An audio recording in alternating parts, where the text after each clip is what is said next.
வணக்கம், welcome ulaga thamizha. இன்னைக்கு நம்ம ஒரு மில்லட் ரெசிபி தாங்க பார்க்க போறோம். அதுவும் திணை அரிசி வச்சு ஒரு உப்புமா. வாங்க எப்படி செய்யுதுன்னு பார்க்கலாம். இது வரைக்கும் நம்ம சேனலை சப்ஸ்கிரைப் பண்ணலன்னா சப்ஸ்கிரைப் பண்ணிடுங்க. பக்கத்தில் இருக்க பெல் ஐக்கானையும் ப்ரெஸ் பண்ணிக்கோங்க. அப்பதான் நாங்கள் போடுற வீடியோக்குள்ள உடனுக்குடனே உங்களால் பார்க்க முடியும். திணை உப்புமா பண்ணுறதுக்கு திணை அரிசியை 1/2 கப் எடுத்து 1/2 மணி நேரம் ஊற வச்சு எடுத்து வச்சுருக்காங்க. நல்லா ஊறிடுச்சு. இப்போ உப்புமா தாளிச்சிக்கலாம். இப்போ உப்புமா தண்ணிக்க கடாய் வச்சு எண்ணெய் ஊற்றி வச்சுக்கோங்க. எண்ணெய் காஞ்சிடுச்சு. இதில் 1/4 டீஸ்பூன் கடுகு, 1 டீஸ்பூன் உளுத்தம்பருப்பு, 1/4 டீஸ்பூன் சீரகம். இப்போ கடுகு நல்லா பொரிஞ்சிச்சு. இதில் ஒரு பெரிய வெங்காயம்.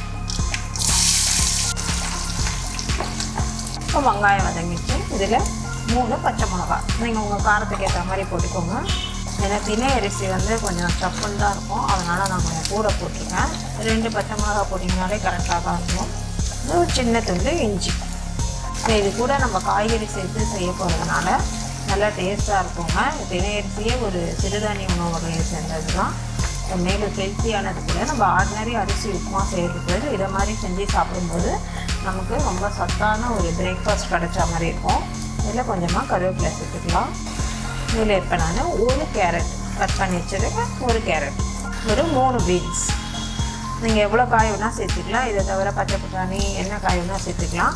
ஆனால் இதில் எப்போவுமே கொஞ்சம் சீக்கிரம் வர்ற மாதிரி காய் சேர்த்தா நல்லா ஈஸியாக இருக்கும் நமக்கு செய்யறதுக்கு. இப்போ கொஞ்சம் லைட்டாக பெருங்காயத்தூள் சேர்த்துக்கலாம். இப்போ இதில் 1/4 டீஸ்பூன் மஞ்சள் தூள் சேர்க்குறேன். உங்களுக்கு மஞ்சள் தூள் விருப்பம் இல்லைன்னா விட்டுடுங்க, அப்படியே அந்த திணையோட கலர்லேயே இருக்கும். உப்புமா இவ்வளோதான். இதில் இப்போ இதுக்கு தேவையான தண்ணி ஊற்றிக்கலாம். இப்போ நான் 1/2 கப் திணை அரிசி எடுத்துருக்கேன். அதுக்கு 1/2 கப்பு தண்ணி ஊற்றுறேன்.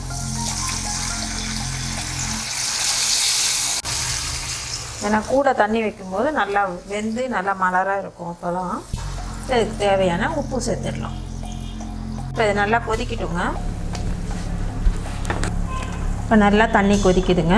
இதில் இப்போ ஸ்லோ பண்ணிவிட்டு நம்ம ஆல்ரெடி ஊற வச்சுருந்த திணை அரிசி அதனால் தண்ணி இருத்துட்டு வச்சுருக்கேன். இதை இதோட சேர்த்துக்கலாம். இப்போ அவ்வளோதான். நல்லா ஒரு முறை கலந்து விட்டுட்டு மீடியம் ஃப்ளேமில் வச்சு மூடி போட்டு வேக விட்டுடுவோம். இது இப்படியே கொஞ்சம் நேரம் இருக்கட்டும். ஒரு 10 மினிட்ஸ் ஆகும் வேகத்துக்கு. 10 மினிட்ஸ் ஆனவுடனே திறந்து பார்க்கலாம். ஓப்பன் பண்ணி பார்க்கலாங்க. இப்போ நல்லா வெந்திருக்கு.